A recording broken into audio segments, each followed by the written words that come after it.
Terima kasih Yang Mulia. Yang saya hormati Pak Dedi. Sebelumnya saya berterima kasih dan menghargai sebesar-besarnya usaha Pak Dedi dalam mengungkap semua kebenaran ya. Terlepas dari kebenaran itu pahit atau manis, kita harus ungkap.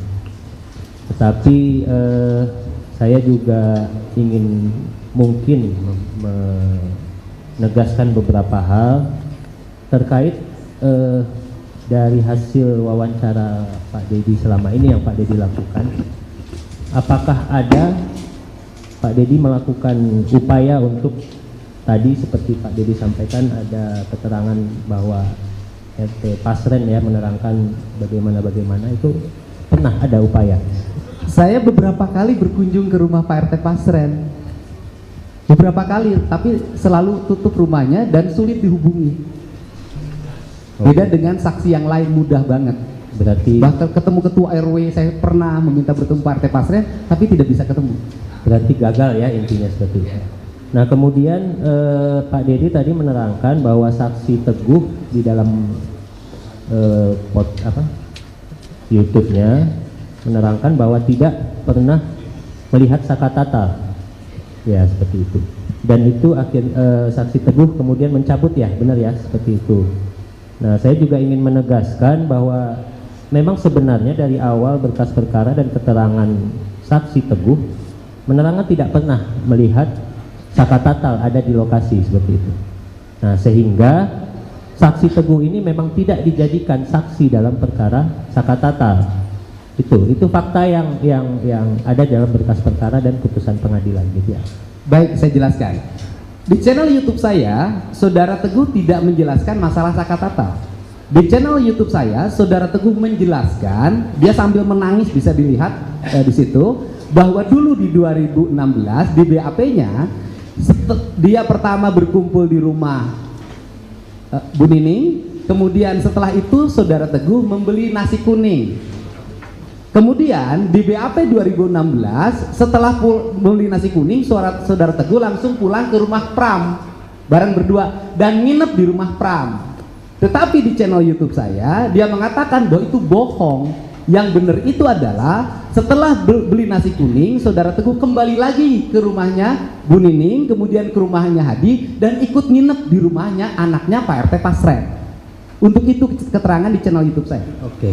Kalau gitu saya juga ingin menegaskan ini dari saksi Teguh sesuai dengan BAP, kemudian sesuai dengan keterangan waktu di pengadilan yang terkait perkara dewasa, bahwa saksi Teguh mengaku pada hari Sabtu tanggal 27 Agustus 2016 jam 21 sampai jam 23 acara bakar-bakaran ayam bersama terdakwa Sudirman,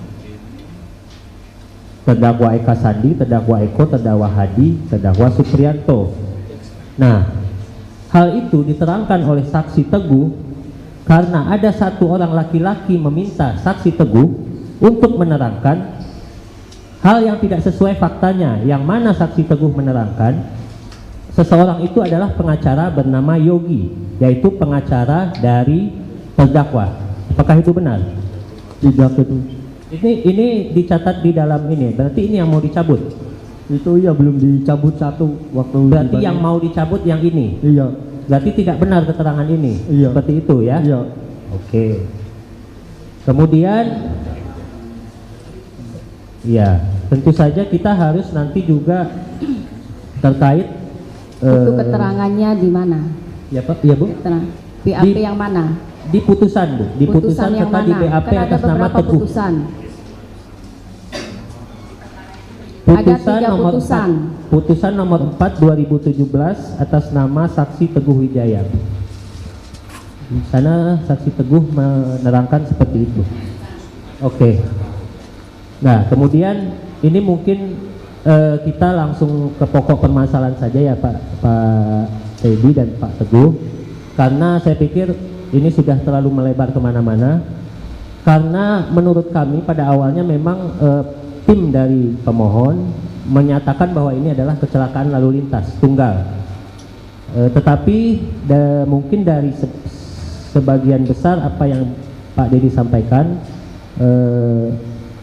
kami ingin menegaskan apakah Pak Dedi memang bisa menyatakan bahwa itu ada kecelakaan tunggal dan memang Pak Dedi menyaksikan sendiri atau bagaimana mengetahui sendiri ada peristiwa kecelakaan seperti itu. Sebentar ya sebelum dijawab. Ini berdasarkan cerita, ya, bukan berdasarkan ia berada di situ. Jadi Iya, makanya sebentar, gantian bicaranya. Dari tadi kami kan pasif ya, sekarang kami ingin bicara lah, ya. Jadi ini atas keterangan ini ada cerita dari orang yang bercerita, ya. Posisikan bahwa ini adalah saksi, bukan terdakwa. Jadi jangan diarahkan, jangan ditekan, jangan dipaksa untuk keterangannya. Bebaskan untuk saksi berbicara. Siap, Majelis. Gitu ya. Kami hanya ingin menegaskan supaya itu dicatat di tetap akan dicatat dalam berita acara. Semua persidangan, semua apa yang terjadi dalam persidangan tetap dicatat dalam berita acara. Terima kasih, Majelis. Terima kasih, Pak. Terima kasih. Saya lanjutkan, Pak Dedi. Dalam hal ini, sebagaimana yang disampaikan oleh majelis, artinya dalam hal ini Bapak adalah sebagai saksi de audito ya, ada testimoni de audito ya, artinya yang mendengar, mengumpulkan dan sebagainya. Artinya seperti itu, bukan saksi fakta yang pada saat kejadian ada di situ, baik itu ada di tempat kecelakaan di jembatan, kemudian kejadian di showroom, di belakang showroom, kemudian kejadian mengejar dan sebagainya, Bapak tidak mengetahui secara pasti. Nah, dalam hal ini Bapak kedudukannya bukan sebagai saksi fakta, tetapi sebagai saksi testimoni de audito ya, begitu. Nah, saya ingin tanyakan tadi terkait Bapak dengan ada panggilan ingin menyampaikan bahwa mencari tahu dari keterangan saksi gitu ya, itu kan di luar persidangan, ya kan? Artinya keterangan yang disampaikan oleh mereka itu tidak disumpah, ya kan? Artinya mereka bebas memberikan keterangan tapi itu tidak di bawah sumpah. Nah, ketika disandingkan dengan keterangan mereka sebagai saksi yang ada di persidangan yang kemudian kami sidangkan, kemudian hasilnya ada putusan dan sampai tingkat pertama, banding sampai dengan kasasi. Ya, di hasil keterangan-keterangan itu tuh mungkin keterangan yang Bapak sampaikan itu ada persamaannya dengan berkas dan ada juga perbedaannya sedikit mungkin ya, yang Bapak sampaikan. Nah, tetapi dalam hal ini yang saya ingin tahu, langsung ke pertanyaan ya. Siap yang mulia. Apa alasannya Bapak